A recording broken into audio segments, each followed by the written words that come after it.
Hello বন্ধুরা, good morning. কেমন আছো সবাই? আশা করি সবাই খুব ভালো আছো।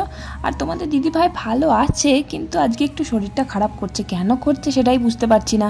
হঠাৎ করে মাথাটা কেমন যন্ত্রণা করছে। ঘুম থেকে উঠেই, রাত্রে কিছু হয়নি, ঘুম থেকে উঠে একটু হাত পাটা কেমন ব্যথা যন্ত্রণা শুরু করেছে। মনে হচ্ছে যেন ভিতর ভিতর জ্বর আসছে, এরকম একটা মনে হচ্ছে। তবে জ্বর এখনও আসেনি, তো এরকম মনে হচ্ছে, শরীরটা খারাপ লাগছে। তো কিছু করার নেই, খারাপ লাগলেও তো কাজকর্মগুলো করতে হবে। আবার বড় ছেলে স্কুল আছে, তো সকাল সকালই ঘুম থেকে উঠে পড়েছি। আর এখন একটু সকাল সকালই ঘুম থেকে উঠে পড়ছি। রাত্রে ঘুম হোক বা না হোক, বড় ছোটো সোনা দুষ্টুমি করলেও আমি সকাল সকাল উঠে পড়ি। কারণ একটু দেরি করে ঘুম থেকে উঠলে আমারই কষ্ট হয়, খুব হুটোপাটা তাড়াহুড়ো লেগে যায়, রান্না করতে দেরি হয়ে যায়, খুব কষ্ট হয়। আবার নিচে ওদিকে মায়ের কাজ হয় না, এক দিন সকালবেলা ভাত বসাতে লেট হয়ে যায়, 9টা প্রায় বেজে যায়। আর আমার বর এখন মাঠে যাচ্ছে, তো টাইমে ভাতটা না পেলে না অসুবিধা হয়ে যাবে, রেগে যাবে।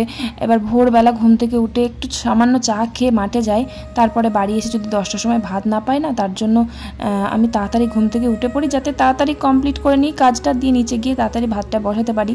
কারণ সব দিন তো মা তাড়াতাড়ি কাজ কমপ্লিট করতে পারে না, মায়েরও অনেক কাজ থাকে। নিচের ঘরদোর মোছে, ঝাড় দেয়, কাপড় কাচা থাকে, মায়ের কাচাকুচি থাকলে মা কমপ্লিট করে। ওদিকে আমার যে কুয়োপাড়টা আছে, মানে বারান্দাটা আছে, সেই বারান্দাটা ধোই, পরিষ্কার করে। অনেক কাজ আছে, নিচেও অনেক কাজ আছে। আর মাঝে সাঝে একটু শরীর খারাপ হতেই পারে, কারণ ওই যে সেই দিন বোতলের যে জলের একটা ভিডিও করেছিলাম না, ওয়াটার ট্রেন্ডিং যেটা বলে, তো সেই ভিডিওটা করার জন্য কিন্তু অনেকবার জল ফেলা হয়েছিল। সেই কারণে পুরো ভিজে গেছিলাম। ওই যে তোমাদের সেদিন দেখালাম, পুরো চুল ডবডবে ভিজে গেছিলো। সেই জন্য শরীর খারাপ করতে পারে, বেশি পাকামো করছিলাম তো ভিডিওর জন্য, হতেও পারে, না হওয়ার কিছু নেই। তো যাই হোক, আর একটু সামান্য শরীর খারাপ করছে বলে শুয়ে বসে থাকলে তো চলবে না। এমনিতেও আমার খুব জ্বর আসলেও কিন্তু আমি শুয়ে থাকি না। আগাগোড়ায় বিয়ের পর থেকে এসে থেকেই কিন্তু কোনোদিনও জ্বর এসেছে বলে আমি পড়ে পড়ে ঘুমিয়েছি সারাদিন। মানে হয়তো খুব কষ্ট হয়েছে, খানিকক্ষণের জন্য শুয়েছি, আবার ওষুধ খেয়ে কমে গেলে আবার উঠে আমি কাজ করেছি। এটা কেউ বলতে পারবে না কোনোদিনও যে আমি জ্বর হয়েছে বলে সারা দিন রাত কাজ করিনি বা দিনের পর দিন কাজ করিনি, কখনোই কেউ বলতে পারবে না। তো আমি শরীর খারাপ করলেও ঘর মুছেছি, গায়ে জ্বর নিয়েও কাজ করেছি।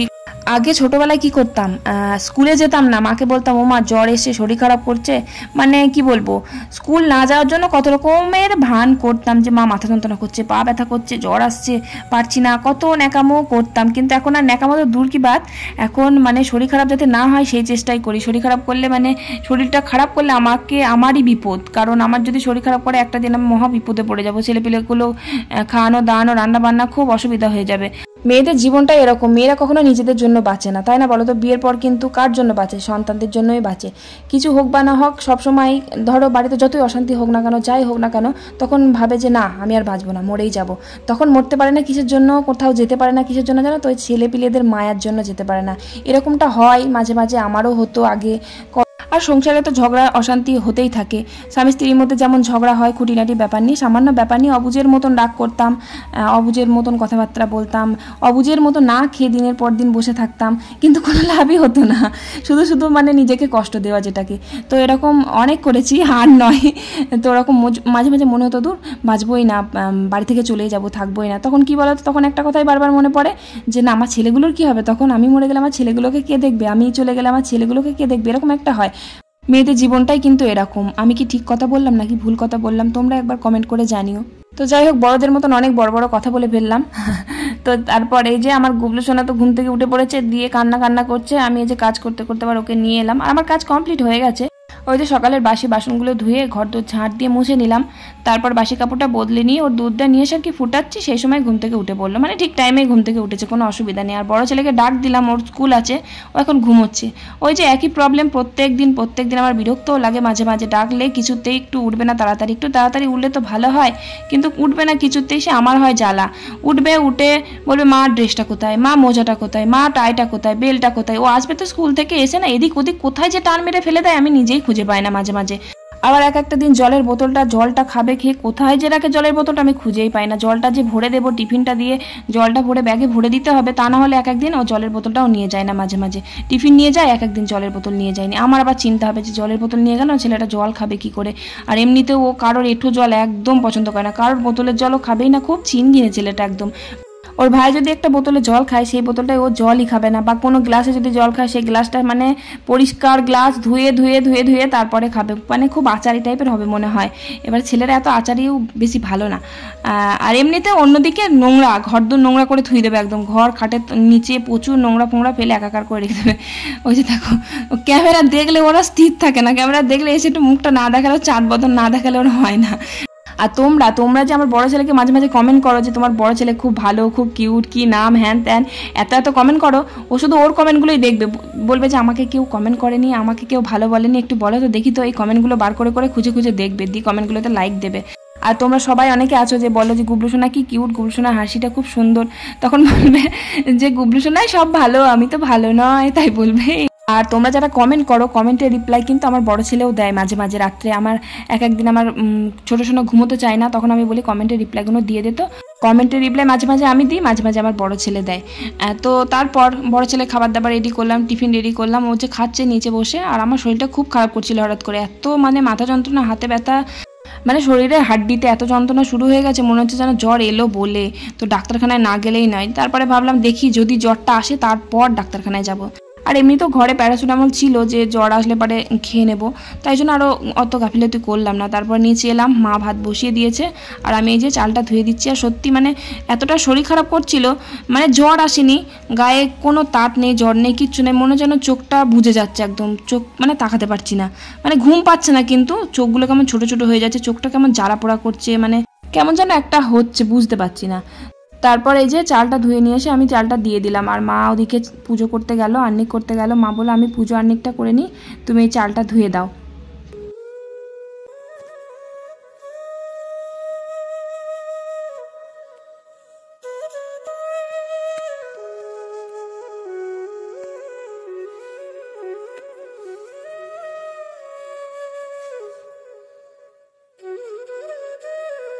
আর আজকে রান্নাবান্না সেরকম কিছু নেই।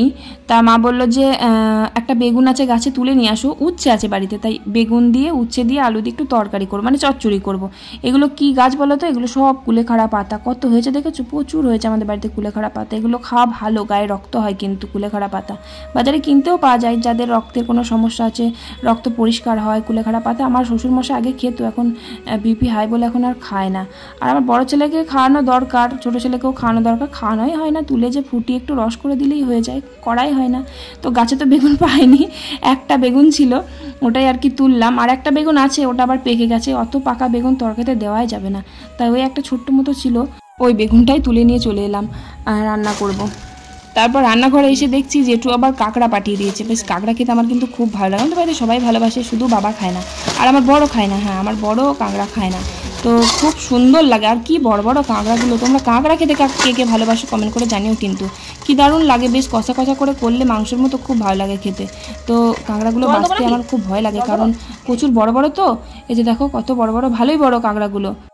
আর আমার বড় ছেলে থাকলে দেখতে এত ভালোবাসে কাঁকড়া ধরতে, কাঁকড়া বাঁচতে, ছোটবেলা থেকেই। কাঁকড়া আসলে ও দেখলে খুব খুশি হয়।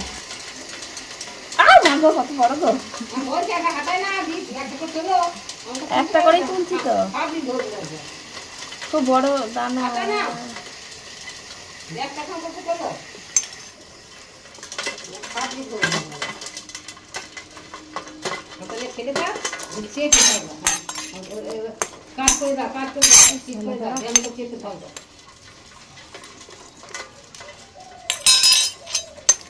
খুব বড় বড় বলে ভয় লাগছে।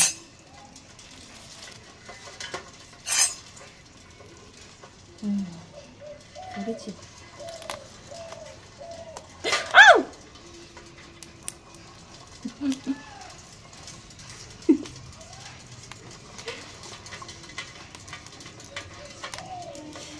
কামড়ে দিবি আমাকে, আমাকে কামড়াবি, পা ভেঙে দেবো আমি।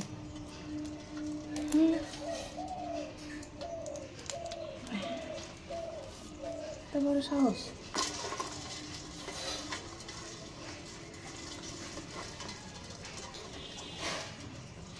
কত বড় কাঁকড়া!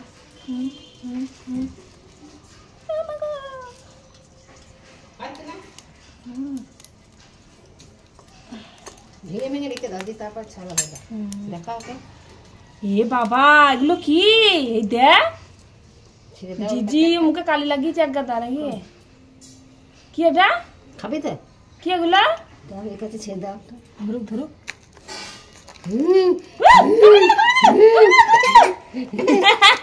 বদমাস করবি না তো? তা কামড়ে দেবে। বদমাস করবো না, হ্যাঁ? তা কামড়ে দেবে। ভয় ভয় পাচ্ছিস? কেন বাস্তা নেই দেরি হয়।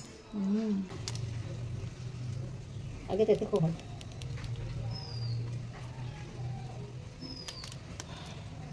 বাই গেল তিনটা বাড়ি গেল বাই কাছে কাঁকড়া ভাজতে একটু ঝামেলায় আছে, কারণ এই যে দানাগুলো ভাঙতে হবে, তারপর ওগুলো ছেঁচতে হবে। নোড়া নিয়ে এসেছি, একটা ছোট্ট মতো নোড়া আছে। কাঁকড়া টাকড়া বাঁচার জন্য নোড়াটা ব্যবহার করা হয়। আর কাঁকড়া ওই যে খোলগুলো ভাঙতে হবে, মানে প্রচুর ঝামেলা কাঁকড়া বাঁচা। কিন্তু খেতে খুব ভালো লাগে জানো তো। একবার দীঘা গেছিলাম, দীঘা গিয়ে বলে নাকি সমুদ্রের কাঁকড়া নাকি খুব ভালো হয় খেতে। তো ওখানের কাঁকড়া গিয়ে খাবো ভেবেছিলাম, তা এত বড় কাঁকড়া দেখেই কেমন একটা ঘেন্না লাগছিল, মনে হচ্ছিল ভালো হবে না খেতে, তাই আর খাইনি। মানে খুবই বড় কাঁকড়াটা ছিল, একদম কি বলবো, জীবনে আমি অত বড় কাঁকড়া দেখিনি। আর আমাদের এখানে আমার বরমাসে এনেছিল ওরকম দীঘার নাকি সমুদ্রের কাঁকড়া, বড় বড় কাঁকড়া, কিন্তু খেতে একটুও ভালো ছিল না। এই যে দেশি কাঁকড়াগুলো, এগুলো তো পুকুরে থাকে, কাঁকড়াগুলো খেতে টেস্টই আলাদা, স্বাদই আলাদা, খুবই ভালো হয় খেতে। কিন্তু দীঘার কাঁকড়া, ওখানকার সমুদ্রের কাঁকড়া, বড় বড় কাঁকড়া দেখতেই সুন্দর, খেতে অত ভালো হয় না। মানে অত বড় বড় দেখে মনে হয় খুব ভালো হবে খেতে, কিন্তু অতটা টেস্ট হয় না। আর কাঁকড়াটা আলু পেঁয়াজ একদম মানে মাংস যেভাবে রান্না করে ওইভাবে মশলা দিয়ে বেশ কষা কষা করে রান্না করব। ওদিকে আবার আমার বরমশাই খায় না কাঁকড়াটা, আমার শ্বশুরমশাইও খায় না, ওরা ছোটোবেলা থেকেই কাঁকড়া খায় না। এই যে দেখো কাঁকড়া একদম কতগুলো কাঁকড়া দেখাচ্ছিল, কিন্তু বাঁচার পর একদম অল্প হয়ে গেছে। ওই যে খোলাগুলো ওগুলো তো বাদ চলে গেল না।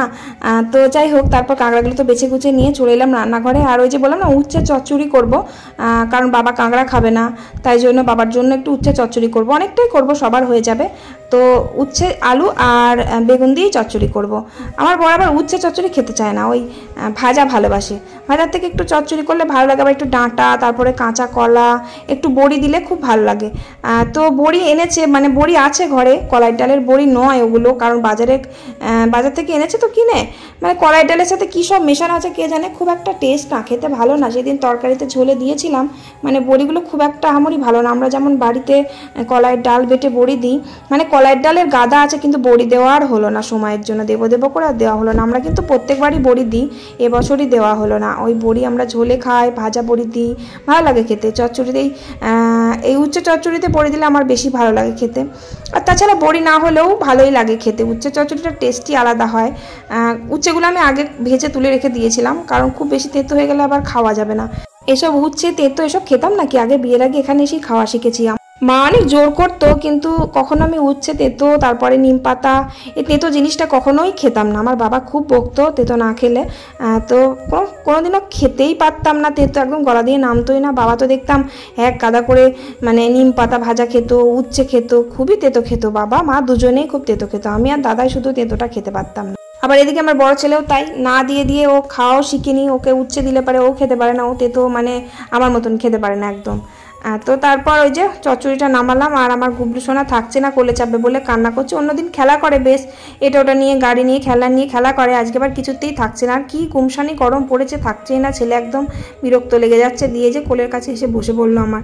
আর মা ওদিকে কাজ করছে, বাসন ধুচ্ছে, কি করবো, ওই জন্য আমি কোলে নিয়ে ওকে রান্নাটা করে নিচ্ছি। আবার এদিকে বেলা হয়ে যাচ্ছে, আর খুব সকালে উঠে পড়া তো ছেলেটা, ওই জন্য এই টাইমটা না ওর ঘুম এসে যায়, দিয়ে ওই জন্য ঘ্যান ঘ্যান করে। আর আমি চেষ্টা করি যাতে না ঘুমায়, এই সময়টা ঘুমালে যে দুপুরবেলা ঘুমোতে চাই না, তাই জন্য যাতে না ঘুমায় সেই জন্য আমি কোলে নিয়ে বসে আছি। বাবার কাছে থাকে, বাবা তো আমার শ্বশুরমশাই তো ঘরে শুয়ে থাকে, তো বাবার কাছে শুয়ে থাকতে না ও ঘুমিয়ে যায়। ঘুমিয়ে গেলে আমি মুশকিলে পড়ে যাই, দুপুরবেলা খুব বিরক্ত করে, তাই জন্য ঘুমোতে দিতে চায় না। তাই জন্য এই যে কোলে নিলাম, একটু কি করব কাঁদছে। আর আমার শাশুড়ি মার বাসন ধোয়া হয়ে গেলে তারপরে আবার ওকে নিতে পারবে, তখন আর কোনো অসুবিধা হবে না। মা ওই যে জলখাবার বাসন, তারপরে ওই যে আমাদের হাঁড়িটা, ভাতের হাঁড়িটা মা ধুয়ে দেয়, দিয়ে তারপরে ছেলেটাকে নিয়ে বসে থাকে। আমি রান্নাবান্না কমপ্লিট হয়ে যায়, ধোয়া মাজা করি এক একদিন যদি তাড়াতাড়ি রান্না হয়ে যায়। আর যদি তাড়াতাড়ি রান্না না হয় তাহলে কড়াইটা ধুতে পারি না, বাসনগুলো ধুয়ে ফেলি, কিন্তু ওই যে কড়াইটার মাজা হয় না, দেরি হয়ে যায় তো, ছেলেটাকে খাওয়াবো, ঘুমিয়ে যাবে, সেই জন্য তাড়াহুড়ো করে কড়াইটার মাজা হয় না, বাসনগুলো ধুয়ে টুয়ে আর কি উপরে চলে যায়। দিয়ে ছেলেটাকে চান টান করিয়ে খাইয়ে দিই। ওকে চান টান করিয়ে খাইয়ে দিলে না আমার মানে মনে যেন অনেক বড় একটা কাজ হয়ে গেল। আমার কাজ হোক বা না হোক। তো এক একদিন আবার আমার কাজ কমপ্লিট হয়ে যাওয়ার আগেও ওকে আর কি চান টান করার আগেও এক একদিন খাইয়ে দিই, খাইয়ে মায়ের কাছে দিয়ে আমি বাকি কাজ কমপ্লিট করে নিই ধীরে সুস্থে, যেদিন কাচাকুচি থাকে বেশিরভাগ। তো তারপর ওই যে কাঁকড়াটা বসিয়ে দিয়েছি, কাঁকড়াটা হয়ে গেছে। আর এদিকে জেঠু বাজার থেকে এসে ছেলেটাকে কোলে নিল, আর আমি এই যে তরকারিটা নামিয়ে দিলাম। আর একটা আনারসও নিয়ে এসেছে। আনারস আমি কাটতেও পারি না আর খাইও না, জানো তো। আনারস খেলে না আমার কেমন জিভটা চুলকোয়, আমি জানি না কেন চুলকোয়, গলাটা কেমন ভারী হয়ে যায়, জিভটা কেমন ভারী ভারী লাগে, আমার ভালো লাগে না। আনারসটা আগা গোড়ায় ছোটোবেলা থেকেই ভালো লাগে না, মানে খেতে টেস্ট আছে কিন্তু খেলে কেমন একটা হয় গলার ভিতর, তারপরে জিভে কেমন যেন একটা হয়, সেই জন্য সেই ভয়ে আর কি খায় না। তো আনারস বাড়িতে আমি কাটতে পারি না, মাও কাটতে পারে না, জেঠু কাটতে পারে। তো জেঠু যখনই আনারস কিনে নিয়ে আসে না, ওই জেঠুই কাটে। আর জেঠু এই যে বাড়ি এসে আবার একটা মাছও নিয়ে এসেছে। মাছটা বললো যে কি করবা, রেখে দিবা না করে ফেলবা, কালকে আবার বৃহস্পতিবার। তো মা বললো যে মাছটা আজকে টক করে রেখে দাও, যদি আজ খাও তো খাবে, তা না হলে কালকে খেয়ে নেবে। বৃহস্পতিবার ওই যে মায়ের নিরামিষ করতে হবে রান্না, সেই জন্য। তো তাই জন্য ভাবলাম যে মাছটা ফ্রিজে রেখে দেবো না, তাহলে মাছটা করেই ফেলি। মাছটা করে ফেললাম, তার কারণ আমার বর আবার ওই যে কাঁকড়াটা খাবে না, আবার বাবা কাঁকড়া খায় না, তাহলে বাবা আর আমার বর ওই যে মাছটা খেতে পারবে, আর আমার গুবলু সোনা তো কাঁকড়া খেতে পারবে না। ভেবেছিলাম একটা ডিম ভেজে দেবো, আর আমার বরকেও একটা ডিম ভেজে দেবো ভেবেছিলাম। তা ভালোই হলো, মাছটা নিয়ে এসেছে, তাই মাছটা আমার ছোটো সোনার জন্য মাছ একটা ভাজা রাখলাম, আর বাকি সব টক করে দিলাম।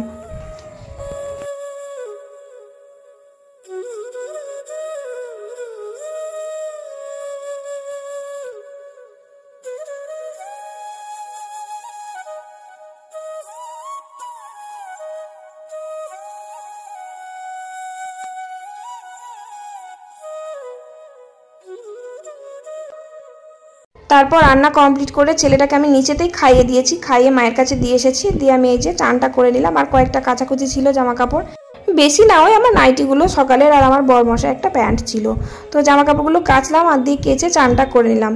আর গুবলু সোনা মায়ের কাছে ঘুমোচ্ছে। তারপরে এই আমার বরমশাই মাঠ থেকে বাড়ি এলো, দিয়ে যে খেতে বসেছি। ভালোই হয়েছে, আমার বরকে টক দিয়ে দিয়েছি, আর মাছের টক আর ডাল, ব্যাস। প্রেসার কুকারে ডাল করেছিলাম একটু, মাছের টক আর ডাল দিয়ে ওর খাওয়া হয়ে যাবে। আর কাঁকড়ার তরকারি দিয়ে তো আমার ভীষণ ভালো লাগে খেতে, কাঁকড়াটা খাই বা না খাই, কাঁকড়ার আলুটা আমার বেশি ভালো লাগে, মানে কাঁকড়ার যে তরকারিটা মাখা মাখাটা ওটা আমার বেশি ভালো লাগে। খুব সুন্দর খেতে হয়েছিল তরকারিটা। এই দেখো জামা প্যান্ট পরে সেজে গুজে রিলস বানাতে চলে এসেছি, সাজুগুজু করে একদম ছাদে। হ্যাঁ, রিলসের ভূত চেপেছে মাথায় ফেসবুকের। আমি প্রত্যেক দিন আসতে পারি না, কারণ এক একদিন ভিডিও এডিট করা হয় কমপ্লিট, সেদিনকে আসতে পারি, আর যেদিন হয় না সেদিন আসা হয় না। সন্ধে লেগে যায় এক একদিন, ভিডিও এডিট করে ভয়েস কমপ্লিট করে দিয়ে সন্ধে দিই, তখন আর হয় না। আবার এক একদিন বৃষ্টি পড়ে, সেদিন হয় না। আজকেও বৃষ্টি পড়ছিল, তবে এখন পড়ছে না।